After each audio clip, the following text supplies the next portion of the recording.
Buenos días a todos. Hoy vamos a comenzar una de las unidades más fascinantes y sin duda más útiles de este curso de bioestadística, la unidad 3, que trata sobre probabilidad y modelos de riesgo en salud. Específicamente, vamos a dedicar esta clase a los fundamentos de probabilidad, enfocándonos en tres conceptos absolutamente esenciales, que son el experimento aleatorio, el espacio muestral y los eventos. Pero no se preocupen, no vamos a quedarnos en lo abstracto. Vamos a contextualizar todo esto en su realidad diaria como futuros tecnólogos en emergencias médicas aquí en Ecuador. Déjenme empezar preguntándoles algo muy simple. Cuando ustedes salen de sus casas en la mañana, por ejemplo aquí en Guayaquil, y deciden si llevar o no una sombrilla, ¿qué están haciendo realmente? Están tomando una decisión basada en la incertidumbre. Están evaluando la probabilidad de que llueva. Quizás miran el cielo, recuerdan el pronóstico del tiempo, o simplemente se basan en su experiencia de los últimos días. Eso, aunque no lo crean, es razonamiento probabilístico. Y exactamente ese mismo tipo de razonamiento es el que van a usar todos los días cuando estén en una ambulancia respondiendo a una emergencia. La diferencia es que, en lugar de decidir sobre una sombrilla, estarán decidiendo sobre la vida o la muerte de una persona. Ahora bien, vamos a lo fundamental. ¿Qué es un experimento aleatorio? Un experimento aleatorio es cualquier proceso o acción que podemos repetir bajo condiciones similares, donde conocemos todos los resultados posibles que pueden ocurrir, pero no sabemos con certeza cuál de esos resultados va a suceder en una ocasión específica. Piensen en lanzar una moneda al aire. Sabemos que puede caer cara o sello, pero no podemos predecir con absoluta certeza qué va a salir en el siguiente lanzamiento. Eso es aleatoriedad. Pero traslademos esto a su campo profesional. Imaginen que ustedes llegan a la escena de un accidente de tránsito en la vía perimetral. Antes de evaluar al paciente, ustedes ya saben que pueden encontrarse con varios resultados posibles. El paciente puede tener lesiones leves, lesiones moderadas, lesiones graves, o lamentablemente puede haber fallecido en la escena. Ustedes conocen estos resultados posibles, pero hasta que no lleguen y evalúen, no saben cuál de esos escenarios van a enfrentar. Esa evaluación inicial del paciente es, en términos estadísticos, un experimento aleatorio. Ahora viene el segundo concepto clave, el espacio muestral. El espacio muestral, que representamos con la letra griega omega mayúscula, es simplemente el conjunto completo de todos los resultados posibles de nuestro experimento aleatorio. Es la colección exhaustiva, sin excepción, de todo lo que puede pasar. Volvamos al ejemplo del accidente de tránsito. Si el experimento aleatorio es la atención de ese siniestro, entonces el espacio muestral sería el conjunto formado por daños materiales solamente, lesión leve, lesión moderada, lesión grave y fallecimiento. Esos son todos los resultados posibles. Y fíjense en algo muy importante. Cuando defino correctamente mi espacio muestral, la suma de las probabilidades de todos esos resultados debe ser exactamente 1, o sea, 100%, porque algo de eso tiene que ocurrir. No puede haber una sexta opción misteriosa. Esto es lo que llamamos el axioma de normalización. ¿Por qué es tan crítico definir bien el espacio muestral? Porque si ustedes olvidan incluir un resultado posible, sus cálculos de riesgo van a estar completamente equivocados. Imaginen que están diseñando un protocolo de respuesta ante emergencias en un hospital y olvidan considerar la posibilidad de muerte en escena. Van a subestimar la necesidad de equipos de reanimación avanzada, de personal capacitado en manejo de duelo para familiares, de procedimientos forenses, es decir, van a estar operando con información incompleta y eso puede tener consecuencias graves. Ahora hablemos de los eventos. Un evento es simplemente un subconjunto del espacio muestral. Es una o varias de las posibilidades que pueden ocurrir. Por ejemplo, si nuestro espacio muestral completo incluye todas las clasificaciones de lesión en un accidente, un evento específico podría ser que el paciente necesite hospitalización. Ese evento incluiría tanto lesión moderada como lesión grave, pero excluiría daños materiales solamente o lesión leve que se maneja ambulatoriamente. Los eventos pueden ser simples o compuestos. Un evento simple contiene un único resultado elemental. Por ejemplo, que el paciente tenga exactamente un Glasgow de 3, que es el puntaje más bajo posible, y que indica un estado de coma profundo. Ese es un evento simple, muy específico. En cambio, un evento compuesto agrupa varios resultados.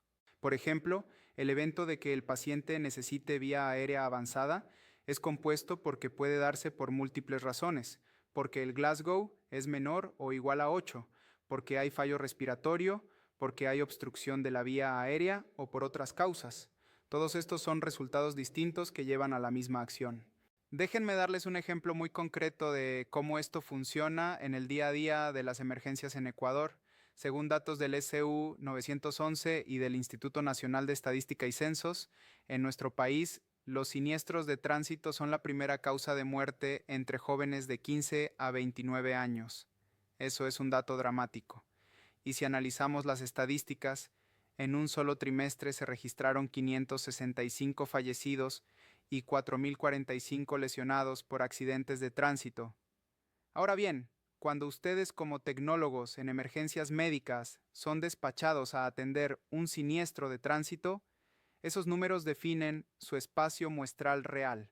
Ustedes saben, por la frecuencia histórica de estos eventos, que existe una probabilidad significativa de encontrar lesiones graves o incluso de llegar y encontrar al paciente sin vida. Esa no es una probabilidad teórica de un libro de texto, es la realidad ecuatoriana.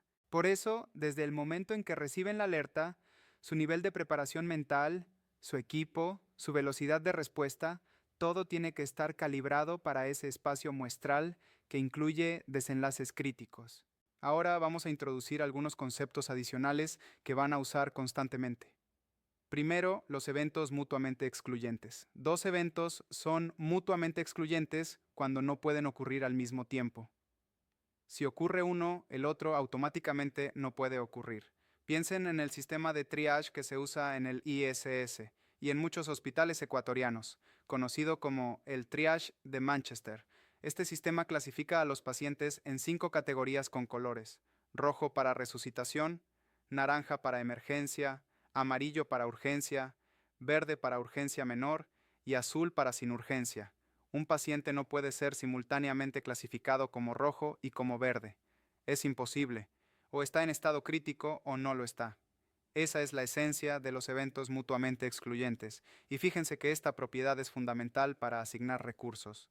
Si ustedes saben que cada paciente solo puede estar en una categoría, pueden calcular cuántas camas de cuidados intensivos necesitan, cuántos médicos de emergencia, cuántas ambulancias. Todo se vuelve planificable porque los eventos son mutuamente excluyentes. Por otro lado, tenemos los eventos independientes. Dos eventos son independientes cuando la ocurrencia de uno no afecta la probabilidad de que ocurra el otro.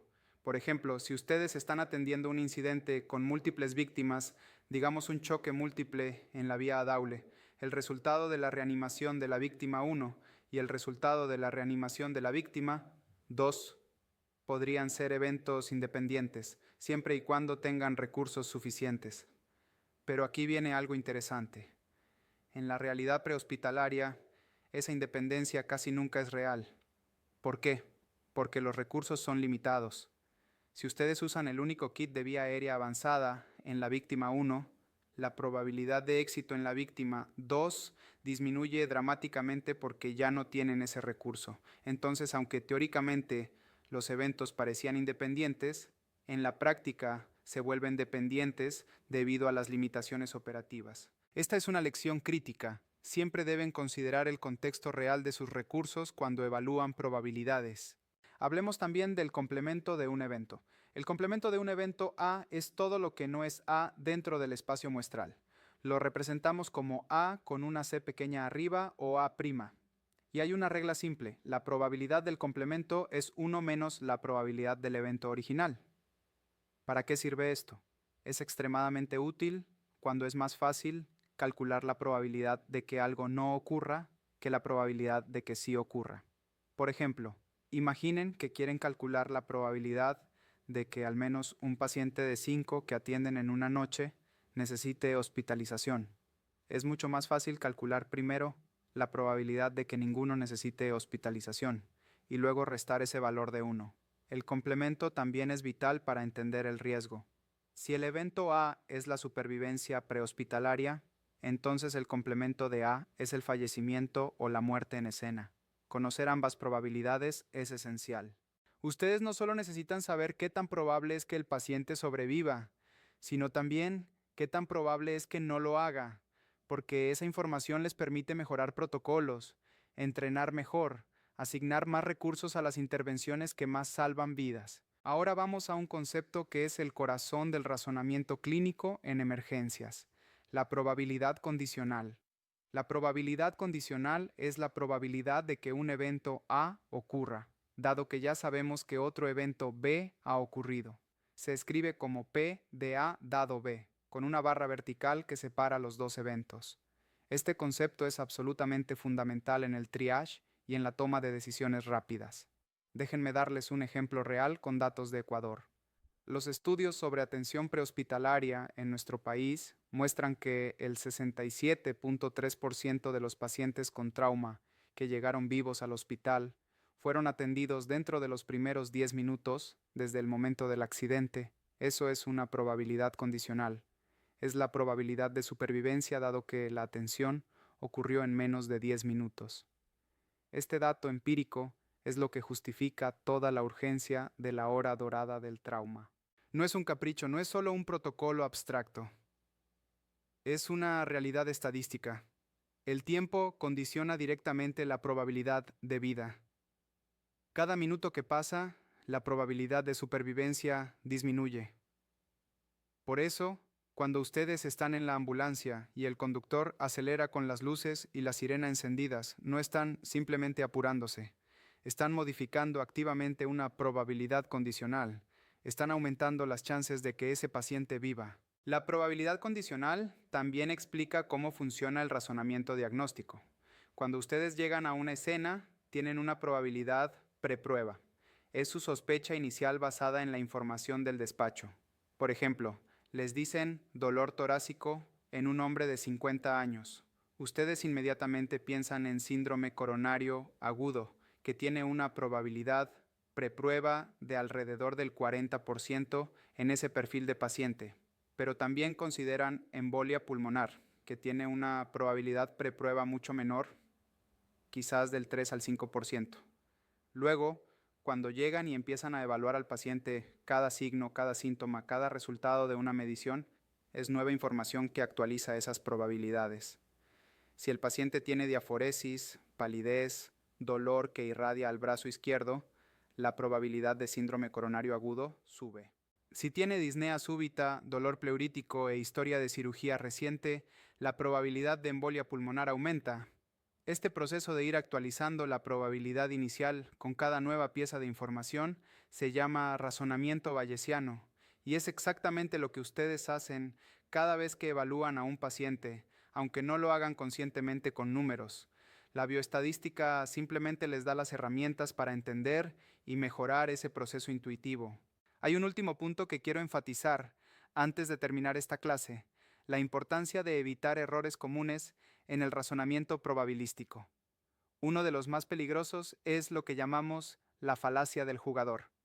Es cuando ustedes asumen que los resultados pasados influyen en los resultados futuros en eventos independientes. Por ejemplo, imaginen que han tenido 5 llamadas seguidas de accidentes leves, solo contusiones menores, nadie hospitalizado. Hay una tentación psicológica de pensar que la próxima llamada también será leve, que están teniendo una racha de suerte. Pero eso es un error. Cada emergencia es un evento independiente. La probabilidad de que la sexta llamada sea un politraumatismo grave es exactamente la misma que era en la primera llamada. Los accidentes no tienen memoria, no saben que ya tuvieron 5 casos leves, por eso cada activación debe ser tratada con el mismo nivel de preparación y seriedad, sin importar lo que ocurrió antes. Otro error común es el sesgo de representatividad, donde ustedes asignan una probabilidad muy alta a un diagnóstico raro solo porque el paciente presenta síntomas dramáticos o porque se parece a un caso clásico que vieron en un libro o en una película. Pero tienen que recordar siempre la prevalencia local. Si un diagnóstico es extremadamente raro en Ecuador, la probabilidad preprueba es baja y necesitan evidencia muy fuerte para aumentarla. No pueden diagnosticar cosas exóticas ignorando las causas comunes. Como dice el viejo adagio médico, cuando escuchen cascos, piensen en caballos, no en cebras, a menos que estén en África, claro. En nuestro contexto ecuatoriano, los caballos son los traumas por siniestros de tránsito, las enfermedades cardiovasculares, la diabetes, la hipertensión. Esos son los eventos de alta probabilidad preprueba. Para cerrar, quiero que entiendan que todo lo que hemos hablado hoy, el experimento aleatorio, el espacio muestral, los eventos, las probabilidades condicionales, no son abstracciones matemáticas sin sentido. Son herramientas conceptuales que les permiten estructurar su pensamiento en situaciones de incertidumbre extrema. Cuando ustedes estén en la parte trasera de una ambulancia a 120 kilómetros por hora, con un paciente crítico, sin todas las herramientas diagnósticas de un hospital, con tiempo limitado, con información incompleta, lo único que tienen es su capacidad de razonamiento. Y ese razonamiento debe estar fundamentado en principios sólidos de probabilidad. Deben poder definir rápidamente qué resultados son posibles, cuáles son más probables basándose en datos reales de Ecuador, cómo actualizar sus juicios con nueva información y cómo evitar las trampas cognitivas que nuestro cerebro nos tiende cuando estamos bajo presión. Eso es lo que significa ser un profesional en emergencias médicas. No es solo saber hacer las técnicas, es saber pensar de manera estructurada, científica y estadísticamente informada, incluso cuando todo a su alrededor es caos. Nos vemos en la próxima clase.